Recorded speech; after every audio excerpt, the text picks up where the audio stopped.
Hey guys, Greg here from Ballistic Barbecue. Today I'm doing a cook exclusively for Primo ceramic grills. Cooking a 3 1/4 pound porterhouse on the Primo XL, guys. Let's get going. All right, very excited about this cook. I'm actually applying some techniques that I learned from an article on the website Amazing Ribs. Meathead Goldwyn just wrote a really good article on reverse searing. And the technique's a little bit different than I normally use, and I think you're going to like it. I think I'm going to like it. It just made so much sense. Anyway, we're going to start out by seasoning this gigantic steak here. Again, it's 3 1/4 pounds, and it's 2.5 inches thick of just beautiful steak. What we're going to do now, and it's over an hour before I start to cook, but we're going to do what Meathead describes as a dry brine. And I am seasoning this steak with just a lot of kosher salt. Basically what the idea is, I'll season it, place it back in the fridge, and the salt will draw the moisture out, and then the steak's going to pull it back in. So you're going to end up with a very, very juicy, flavorful piece of meat. So I got this side done. I'm going to go ahead and flip it and do the other side. Be back in a minute. All right, all sides are seasoned on this big, beautiful piece of meat. I'm going to put it back in the fridge. In the meantime, we're going to get going on a Gorgonzola compound butter that we're going to hit the steak with after it's done cooking. All right, this compound butter is really, really basic stuff, but it delivers some great flavors. Start out with 1/2 cup or 1 cube of softened, unsalted butter. 1/4 cup of crumbled Gorgonzola cheese, and this is at room temperature. 1/4 cup of chopped green onion. And this started out as 1/2 cup of red wine. I used a Cabernet Sauvignon, and I reduced it down to about a tablespoon, so it's got some really nice intense flavors here. Just gonna combine all this together. All right, so it's all combined. It's compound butter now. Let's get it on some plastic wrap. All right, so plastic wrap laid out on my cutting board. Sometimes plastic wrap is challenging for me to unravel. This stuff just really doesn't like me. Just blob it out onto the middle of this sheet here.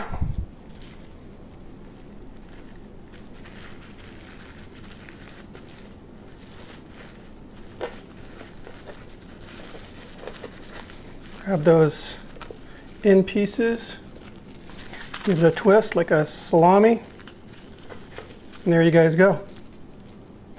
All right, so butter is going to join the steak in the fridge. About a half an hour or so before I start the cook, I'll be pulling the meat out, let it warm up a little bit, come up to room temp. I will be seeing you guys outside next to the Oval XL where we'll start this cook. See you in a bit. All right. Oval XL is preheated to about 225. Give it a little bit of a burp and open the lid. Now I'm running 2 very distinct temperature zones right now. One of the nice things about the Oval XL is it comes with a cast iron divider, which I have in place, so all my charcoal is on this side of the cooker.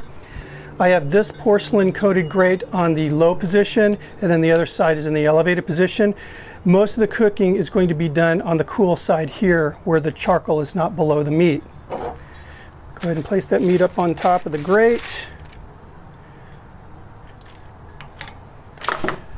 When you're cooking like this, it's very, very important that you have a very accurate thermometer, digital thermometer. We're going to go ahead and place this thermometer in the center of the meat. I'm going to insert it without touching the bone. Close the lid. So for this part of the cook, I will be running the Oval XL at 225, which is much lower than I normally would till I read this article. I used to run it at like 450, but again, it makes total sense coming from a barbecue background, that really low and slow cooking. I will be flipping this once around the halfway point, and I'm going to be pulling this steak at about an internal temperature of between 115 and 120 before we go to the direct sear. So, see you guys in a bit. All right guys, so it's been cooking about 50 minutes and I hit an internal temperature of 117. So we're going to move on to the next stage, which is the searing of the meat. Burp the cooker, open it up. As you can see, it's just a gray piece of meat right now, just sort of a tan.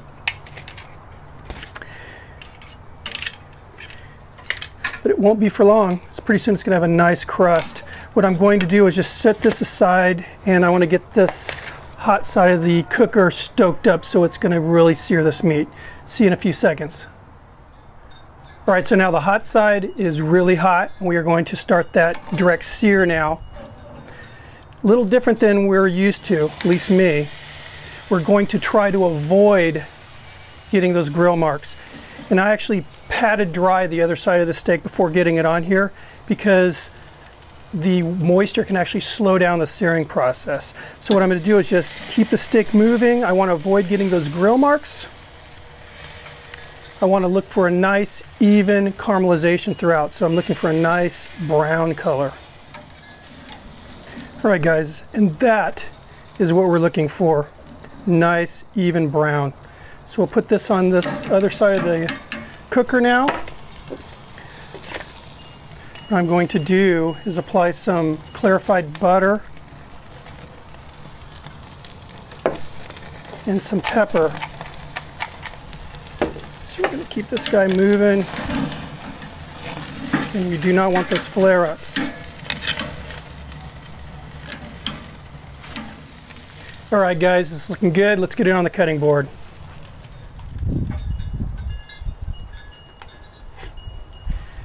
Looks beautiful, guys. Let's go ahead and put some of that compound butter on here.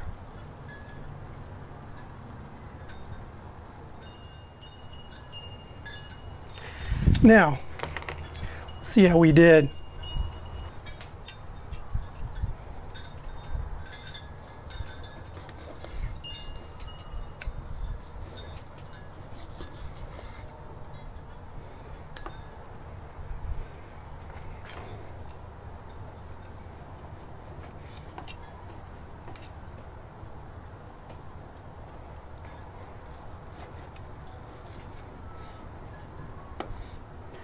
Nice medium rare.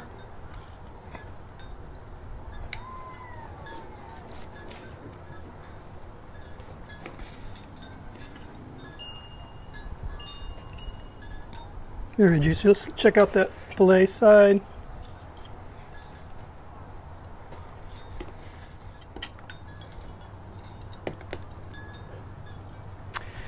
All right, one last thing to do.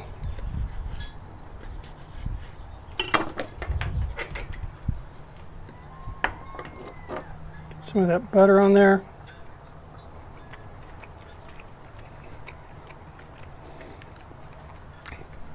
Wow.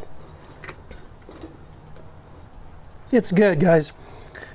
Really good steak, and it's extremely tender, extremely moist. Very happy.